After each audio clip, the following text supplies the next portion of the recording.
मारेगाव तालुक्यातील खैरगाव येथील अल्पभूधारक शेतकरी पुत्राने विषारी औषध प्राशन करून आपली जीवनयात्रा संपवल्याची दुर्दैवी घटना गुरुवार दिनांक 6 नोव्हेंबरला सायंकाळच्या सुमारास उघडकीस आली आहे।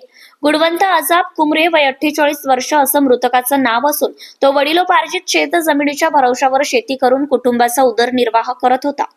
प्राप्त माहितीनुसार मृतक गुणवंता कुमरे यांची खैरगाव शिवारात असलेली वडिलोपार्जित शेतजमीन गट क्रमांक 21/2 हे शेत 4.52 हेक्टर सामायिक क्षेत्र आहे। वडिलांच्या वाट्याला आलेली शेती करून कुमरे हे आपल्या कुटुंबाचा उदरनिर्वाह करत होते। गुरुवारी सायंकाळी भोलेनाथ कुमरे यांच्या शेताजवळ कुणीतरी पडलेले असल्याची माहिती मृतकाच्या चुलत भावाला मिळाली। त्यांनी तात्काळ घटनास्थळी जाऊन बघितले असता तिथे गुणवंता कुमरे बेशुद्धावस्थेत पडलेला होता। गावकऱ्यांच्या मदतीने तात्काळ त्यांना ग्रामीण रुग्णालय मारेगाव येथे हलवण्यात आले, मात्र तपासणी अंती डॉक्टरांनी त्यांना मृत घोषित केले। कुटुंबातील कर्ता पुरुषाच्या अशा दुर्दैवी मृत्यूने कुटुंबियावर दुःखाचा डोंगर कोसळला आहे। या प्रकरणी मारेगाव पोलिसांना माहिती मिळताच पोलीस जमादार दिगंबर किणाके यांनी पंचनामा केलाय आणि शवविच्छेदन करण्यात आले।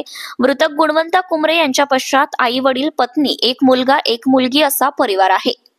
त्यांच्या मृत्यूचं नेमकं कारण स्पष्ट नसून पुढील तपास मारेगाव पोलीस करीत आहे।